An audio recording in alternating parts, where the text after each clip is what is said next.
A show of force.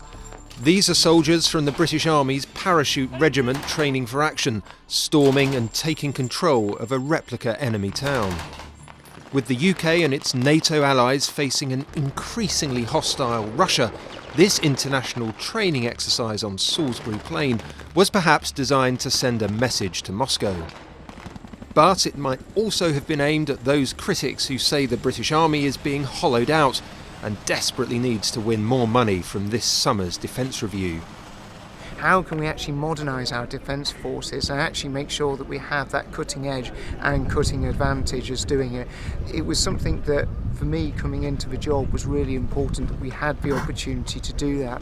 That's why I think the modernising defence programme is really important, because where we were before, we weren't going to have the time and the opportunity to be able to look at it in as much depth as we needed to.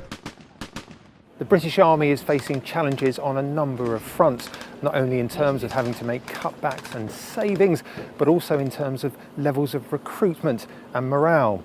The challenge for the Defence Secretary, Gavin Williamson, is how to ensure that he can get more money for defence and keep all parts of the British military happy. The Army is at its lowest size in a century and is struggling to recruit the right numbers. Experienced soldiers insist it's still worth joining up. If it's something you're really passionate about and you look towards doing, I would say do it 100%. Like I said, I've been in 8.5 years and I've absolutely loved every single moment of my time in the Army. I would never take it back.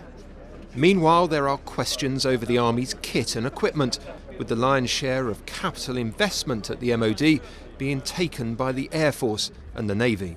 Have you got everything you need? It would always be, from a parachuting perspective, it would always be nice to do slightly more parachuting, and the challenge we have is securing access to airframes. The RAF is very busy doing its work around the globe, and it's then balancing priorities. Commanders nevertheless dismissed talk of the Army being run down. I push back on that notice. There is so much that we should be proud of as a nation.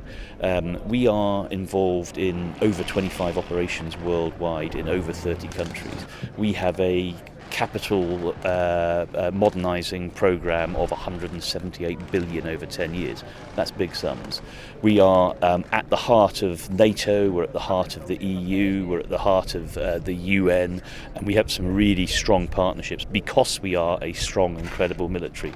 The next few weeks will be crucial for Britain's armed forces as they make their case for more cash. As Britain prepares to break away from the EU, the question for ministers is whether they can afford not to invest in defence.